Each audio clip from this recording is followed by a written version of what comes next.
ప్రస్తుతం మనతో పాటు సీనియర్ జర్నలిస్ట్ దాము బాలాజీ ఉన్నారు. ఆయనతో మాట్లాడదాం. నమస్తే సార్. నమస్తే. సార్, డీలిమిటేషన్ మీటింగ్ కి చంద్రబాబు నాయుడు అండ్ పవన్ కళ్యాణ్, లోకేష్ వీళ్ళు ముగ్గురు ఎగ్గొట్టారు మీటింగ్ కి అని చెప్పేసి ఆరోపణ. అసలు ఈ డీలిమిటేషన్ లో వీళ్ళు ఎందుకు పాల్గొనలేదు? మోడీకి చాలా అంటే అనుకూలంగా ఉండడం వల్లే వీళ్ళు పాల్గొనట్లేదు అని అంటున్నారు. అసలు ఏంటి సార్ ఈ డీలిమిటేషన్ మీటింగ్ ఏంటి? వీళ్ళు ఎందుకు పాల్గొనలేదు అంటారు? ముందు డీలిమిటేషన్ మీటింగ్ ఏం జరిగింది, ఎవరెవరు అటెండ్ అయ్యారు, తర్వాత డీలిమిటేషన్ అంటే ఏంది, సౌత్ ఇండియా ఎందుకు వ్యతిరేకిస్తుంది, దాని తర్వాత సౌత్ ఇండియాలో మిగిలిన 4 రాష్ట్రాలు వెళ్తే ఓన్లీ ఏపీ నుంచి మాత్రం ఎందుకు రిప్రజెంటేషన్ లేదు అనే విషయాలు మనం మాట్లాడుకుందాం. ముందుగా నిన్న ఫెయిర్ డీలిమిటేషన్ అనే మీటింగ్ పేరు అది పెట్టారు, ఫెయిర్ డీలిమిటేషన్ అని. ఆ ఫెయిర్ డీలిమిటేషన్ మీటింగ్ని తమిళనాడులో ఎంకే స్టాలిన్ ఆధ్వర్యంలో, చీఫ్ మినిస్టర్ స్టాలిన్ ఆధ్వర్యంలో జరిపారు. ఆ మీటింగ్కి ఎవరెవరు వెళ్ళారంటే, మన తెలంగాణ నుంచి రేవంత్ రెడ్డి వెళ్ళాడు, కేటీఆర్ వెళ్ళాడు, తర్వాత కర్ణాటక నుంచి డిప్యూటీ సీఎం డికే శివకుమార్ వెళ్ళాడు, తర్వాత కేరళ సీఎం పినరయి విజయన్ వెళ్ళాడు, పంజాబ్ నుంచి భగవంత్ మాన్ వచ్చాడు, తర్వాత బల్విందర్ సింగ్ అని శిరోమణి అకాలీదళ్ నుంచి వచ్చాడు, భగవంత్ మాన్ ఏమో ఆపు అందరికి తెలుసు. అట్లాగే కేరళ నుంచి ఈయనతో పాటు పినరయి విజయ్తో పాటు యునైటెడ్ ముస్లిం లీగ్ నాయకుడు సలాం అనే ఆయన కూడా అటెండ్ అయ్యాడు. అట్లాగే ఒరిస్సా నుంచి బిజు జనతాదళ్ నుంచి కూడా అమర్ పట్నాయక్ అండ్ సంజయ్ దాస్ బర్మా వీళ్ళిద్దరూ అటెండ్ అయ్యారు. అంటే సౌత్ ఇండియాలో ఒక పాండిచ్చేరి నుంచి ఎవరు లేరు, ఆంధ్రప్రదేశ్ నుంచి లేరు, మిగతా అన్ని రాష్ట్రాలు ఉన్నారు. ఇది కాకుండా ఇటు ఒరిస్సా నుంచి, ఇటు పంజాబ్ నుంచి కూడా అటెండ్ అయ్యారు. ఒక్క వెస్ట్ బెంగాల్కి ఇన్విటేషన్ ఇచ్చారు కానీ రాలేదు. అలాగే జగన్కి ఇన్విటేషన్ పంపించారు, చంద్రబాబు పంపించారు, పవన్ కళ్యాణ్కి పంపించారు కానీ వీళ్ళు వెళ్ళలేదు. సో ఇది బేసిక్గా నిన్న జరిగిన మీటింగ్.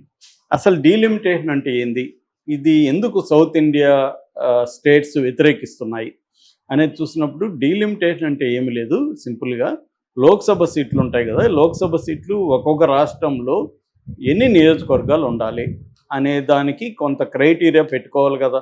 ఈ క్రైటీరియా జనాభాని బేస్ చేసుకుని పెట్టుకున్నారు. అంటే ఒక నియోజకవర్గానికి దాదాపు 7 లక్షల నుంచి 8 లక్షలు 10 లక్షల వరకు ఆ జనాభా, ఆ రాష్ట్ర జనాభాను బట్టి ఇంత సంఖ్య ఉంటే ఒక నియోజకవర్గం.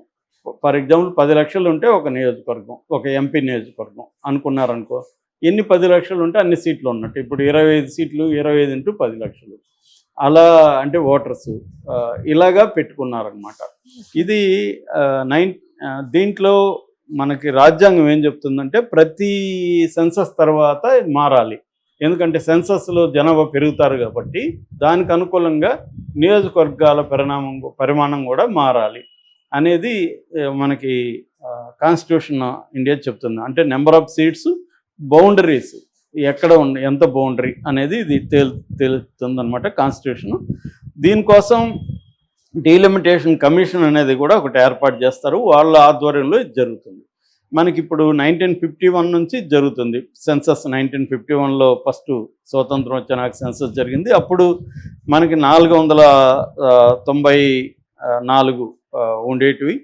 సో దాని తర్వాత 1961లో 522 అయినాయి, 1971లో 543 అయినాయి. 1971 సెన్సస్ తర్వాత ఇప్పటికీ అదే సెన్సస్ ప్రకారమే 543 ఉన్నాయి. 1971 తర్వాత ఈ డీలిమిటేషన్ ప్రక్రియని ఫ్రీజ్ చేశారు.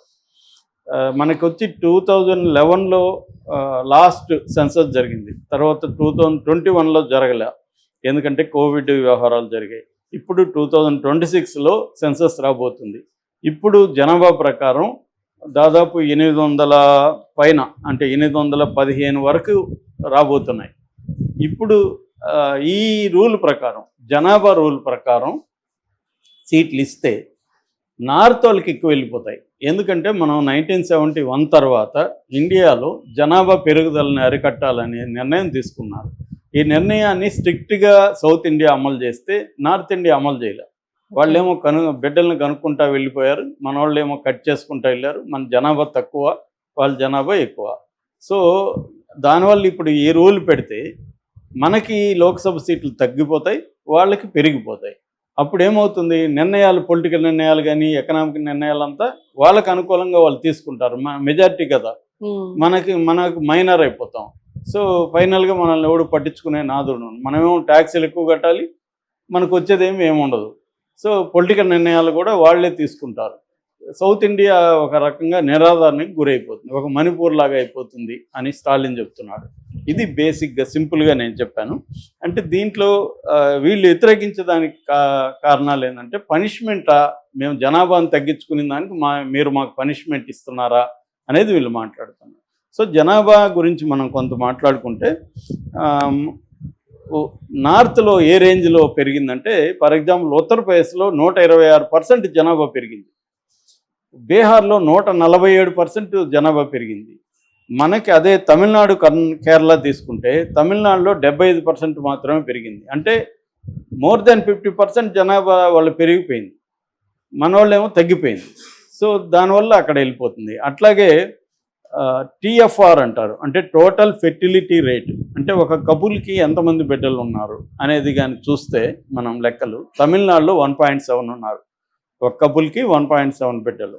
అంటే 1.7 ఎలా ఉంటారంటే ఓవరాల్గా లెక్క అయినప్పుడు అలా వస్తుంది, 2 అనుకోవచ్చు మనం.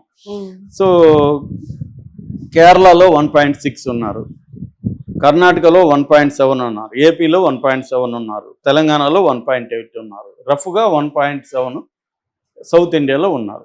అదే మనం నార్త్ ఇండియాలో చూస్తే యూపీలో 2.4 ఉన్నారు, బీహార్లో 3 ఉన్నారు, డబుల్ ఉంది, ఎంపీలో 2 ఉన్నారు, రాజస్థాన్లో 2.3 ఉంది, హర్యానాలో 2.1 ఉంది. అంటే యావరేజ్లో 2.5 పైన ఉన్నారు. ఇక్కడ 1.7 ఉంటే వాళ్ళు 2.5 ఉన్నారు. అంటే ఆల్మోస్ట్ చాలా చోట్ల డబుల్, మన వాళ్ళు ఇక్కడ ఒకరిని కనుక్కుంటే వాళ్ళు ఇద్దరిని కనుక్కుంటున్నారు. సో అందువల్ల ఇది మీరేమో జనాభా నియంత్రణ పాటించకుండా వెచ్చలడు కనేసుకుంటున్నారు, మేము సీరియస్గా పాటించి దానివల్ల మా సౌత్ బాగా డెవలప్మెంట్ అయింది. నేషనల్ మనకి జీడిపి అంటారు కదా, గ్రాస్ డొమెస్టిక్ ప్రోడక్ట్, ప్రొడక్షన్, దీంట్లో సౌత్ ఇండియా వాటా 31% ఉంది. మన జనాభా ఎంత ఉంది దేశంలో, మన వాటా 20% ఉంది. సో మన జనాభా 20% ఉంది, మనం ఇచ్చేదేమో దానికి 31% ఇస్తున్నాం ఎకనామీకి. అంటే ఫర్ ఎగ్జాంపుల్ 2022-23 లెక్కల ప్రకారం సౌత్ ఇండియా జీడిపిలో 32 లక్షల కోట్లు ఇస్తే, బీహార్, ఉత్తరప్రదేశ్ కలిపి 17 లక్షల కోట్లే ఇచ్చారు. వాళ్ళేమో కాంట్రిబ్యూషన్ తక్కువ, ఏది ఎకనామిక్ కాంట్రిబ్యూషన్ తక్కువ, పాపులేషన్ ఏమో బీభత్సంగా ఉంది. మనం ఎకనామిక్ కాంట్రిబ్యూషన్ ఎక్కువ, మంది పాపులేషన్ తక్కువ, కానీ మనకు అన్యాయం జరుగుతుంది. ఇది మెయిన్ లాజిక్. రెండవ ఇదేంటంటే, వాళ్ళు ఎక్కువ మందిని కనేయడం వల్ల, లేకపోతే వాళ్ళ ఎకనామిక్గా బాగాలేనందువల్ల వాళ్ళ జనాభాను మనమే పోషిస్తున్నాం. మళ్ళీ south India, north India batch అంతా వచ్చేస్తున్నారు సౌత్ ఇండియాలో. ఒకప్పుడు సిటీల్లో ఉండేవాళ్ళు ఇవాళ స్మాల్ టౌన్, ఆ మధ్య శ్రీశైలం పోతే మొత్తం నార్త్ ఇండియన్స్ ఉన్నారు, అనంతపురం పోతే నార్త్ ఇండియన్స్ ఉన్నారు. ఇలాగా ఎక్కడ చూసినా నార్త్ ఇండియన్స్ని సౌత్ ఇండియా పోషిస్తుంది.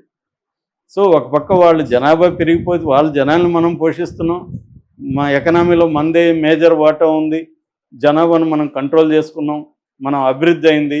ఇవన్నీ చేసి మనకు అసలు రిప్రజెంటేషన్ లేకుండా పోతుంది పార్లమెంట్లో. ఇది వీళ్ళ ఇది లాజికల్గా కరెక్టే. ఈవెన్ నార్త్ ఇండియాలో కూడా చాలా రాష్ట్రాలు, అందుకనే పంజాబ్ సపోర్ట్ చేస్తుంది మనల్ని, తర్వాత ఒరిస్సా వాళ్ళు సపోర్ట్ చేస్తున్నారు, ఇంకొన్ని నార్త్ ఇండియన్ జర్నలిస్టులు కావచ్చు, మేధావులు కూడా సపోర్ట్ చేస్తున్నారు. అంటే డెమోక్రాటిక్ ఆలోచించే వాళ్ళందరూ సపోర్ట్ చేస్తారు. ఎందుకంటే దీనివల్ల రేపు అల్లకల్లోలు పెరిగే అవకాశం ఉంది, రేపు డివైడ్ అయిపోతా, మనకు సౌత్ ఇండియా సపరేట్ కంట్రీ కావాలనే ఉద్యమాలు కూడా వచ్చే అవకాశం ఉంది.